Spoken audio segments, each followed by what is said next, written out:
ஓம் சாய்ராம். ஏ அன்பு செல்லமே, என்னுடைய அழகான தங்கமே, ஒவ்வொரு நாளும் உன்னுடைய வாழ்க்கையை நீ நினைக்கும் ஒரே ஒரு விஷயம் என்ன தெரியுமா? எப்பொழுது வாழ்க்கை மாறும், எந்த ஒரு நிமிஷம் வாழ்க்கை மாறும், இந்த விடியல் வாழ்க்கை மாறுமா, நாளை விடியல் வாழ்க்கை மாறுமா என்பது மட்டுமே தான் உன்னுடைய முன்னேற எண்ணமாகவே இருக்கிறது. ஏனென்றால் உன்னுடைய வாழ்க்கையில் நீ அவ்வளவு கஷ்டப்பட்டு விட்டாய். சொல்ல முடியாத அளவுக்கெல்லாம் கஷ்டத்தோடுதான் நீ வாழ்ந்து கொண்டு இருக்கிறாய். துரோகிகள் எத்தனை விதமான உன்னை காயப்படுத்தினார்கள். நம்பிக்கையை வைத்து வைத்து உனக்கு நம்பிக்கை என்ற ஒன்று கொடுத்து உன்னை எத்தனை முறை ஏமாற்றினார்கள்.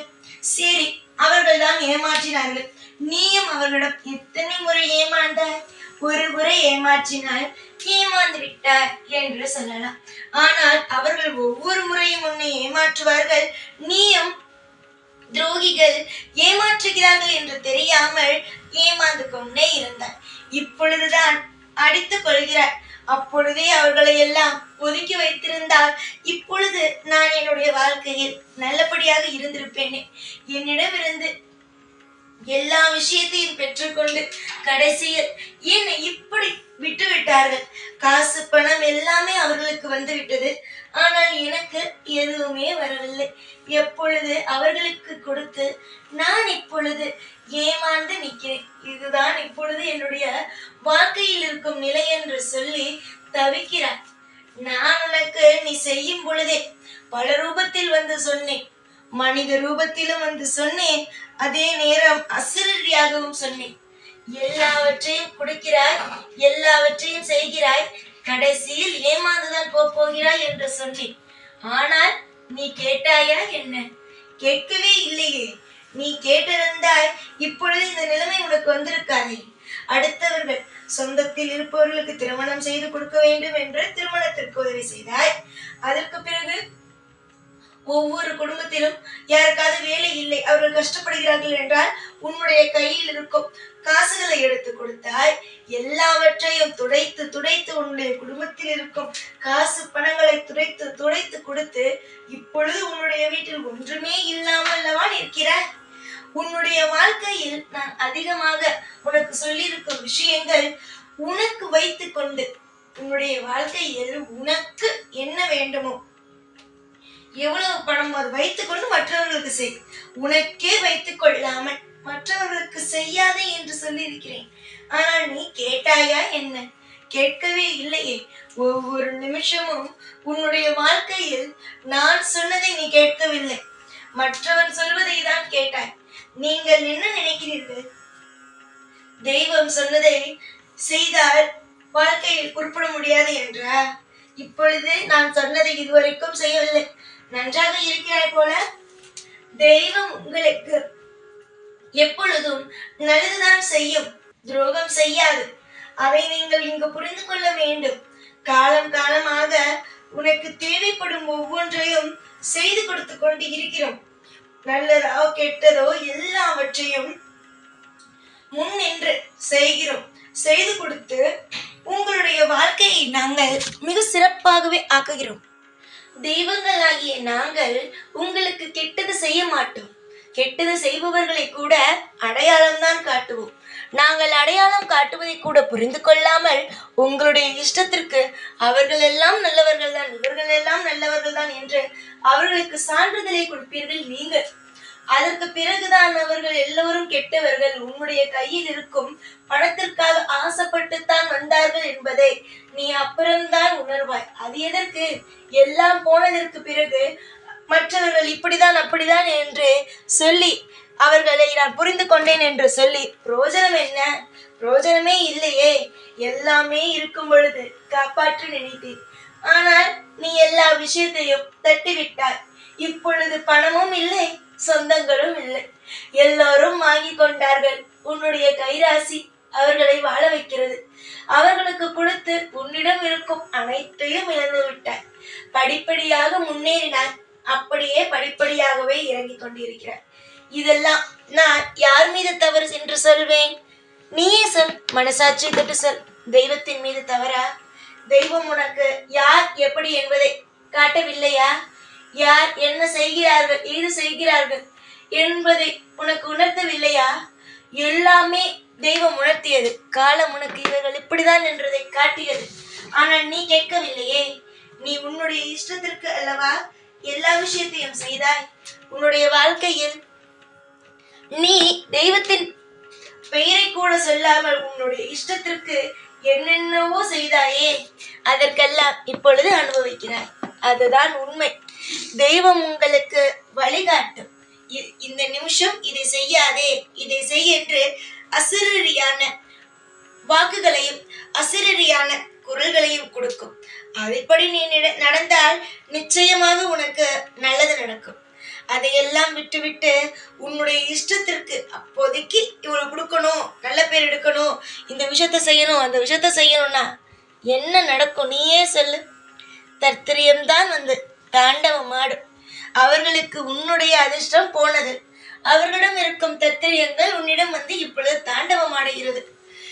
எந்த நேரத்தில் உதவி செய்ய வேண்டும், அது உதவியாக இருந்தாலும் சரிதான். அதாவது ஒரு சாப்பாடு இல்லை, ஒரு உடை எடுத்து கொடுக்க வேண்டும், ஒருவருக்கு ஒரு ஆடை எடுத்து கொடுக்க வேண்டும் என்று நினைக்கிறேன்.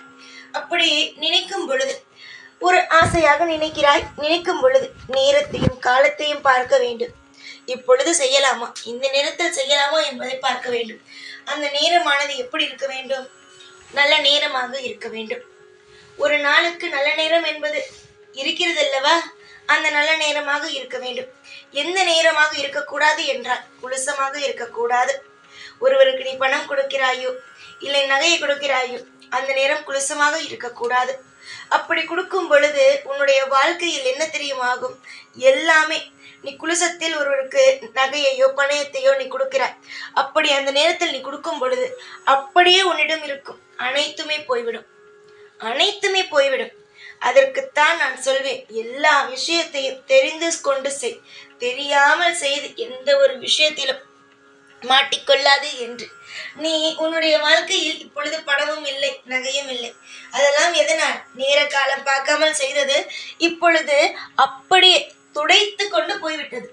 எல்லாமே உன்னிடம் இப்பொழுது எந்த ஒரு சிறிய விஷயம், சிறிய பணத்திற்கான ஒரு விஷயம் கூட உனக்கு இல்லை. யாருக்கு தர வேண்டும் என்பதை முதலில் புரிந்து கொள்ளுங்கள். யாருக்கு தெரியுமா தர வேண்டும்? அம்மா அப்பா குடும்பம் இல்லாமல் இருக்கிறார்கள் பத்தியா, அந்த பிள்ளைகளுக்குத்தான் தர வேண்டும். அம்மா அப்பா எல்லாரும் இருப்பார்கள், அவர்களுக்கு அந்த கஷ்ட நேரம் அவர்களுக்கெல்லாம் செய்யக்கூடாது. ஏனென்றால் அவரவர்களுடைய கர்ம வினையை அவரவர்கள் அனுபவிக்க வேண்டும். அவர்களுக்கு உதவி செய்ததனால் உனக்கு இன்று நன்மை நடந்ததா? உன்னிடம் இருக்கும் அனைத்தும் தான் போனதை தவிர எந்த ஒரு முன்னேற்றமும் உன்னுடைய வாழ்க்கையில் இல்லை. நீயாக என்ன நினைக்கிறாய்? எல்லோருக்கும் உதவினேன், அந்த தெய்வம் கூட எனக்கு உதவி செய்யவில்லையே என்று. நீ கண்ட நேரத்தில் உதவி செய்வாய். உன்னிடம் இருப்பதை நீயே இழக்க வேண்டும் என்று இழப்பாய். அதெல்லாம் உனக்கு தெய்வமானது மீது எப்படி உனக்கு படிப்போடு மனம் வருகிறது? தெய்வமானது எல்லாவற்றுக்கும் சொல்லும். ஆனால் அதை புரிந்து கொண்டு தெரிந்து கொண்டு செய்யலாமா கூடாதா என்பதை தெரிந்து செய்ய வேண்டும். எதிலையுமே யோசிக்க மாட்டீர்கள். ஆனால் தவறு நடந்த பிறகுதான் ஐயோ நான் அன்று இதை செய்து விட்டேனே, அதனாலதான் இது வந்துருச்சோ என்பதை யோசிப்பீர்கள். யோசியுங்கள். இனிமேலாவது திருந்துங்கள். எந்த நேரத்தில் எதை செய்ய வேண்டும் எதை செய்யக்கூடாது என்பதை தெரிந்து கொண்டு செய்யுங்கள். எல்லோரும் இங்கு பலர் இப்படிதான் இருக்கிறீர்கள். கள்ள கபடமும் கிடையாது, அதே நேரம் சுதாரிப்பும் கிடையாது. இப்போ உன்னுடைய மனதை எல்லாம் பார்த்தால் பிடித்தவரிடமும் ஒரே மாதிரிதான் பேசுவாய், பிடிக்காதவர்களிடமும் ஒரே மாதிரிதான் பேசுவாய். உன்னுடைய மனதில் கள்ள கபடம் என்பது ஒன்றுமே இல்லை.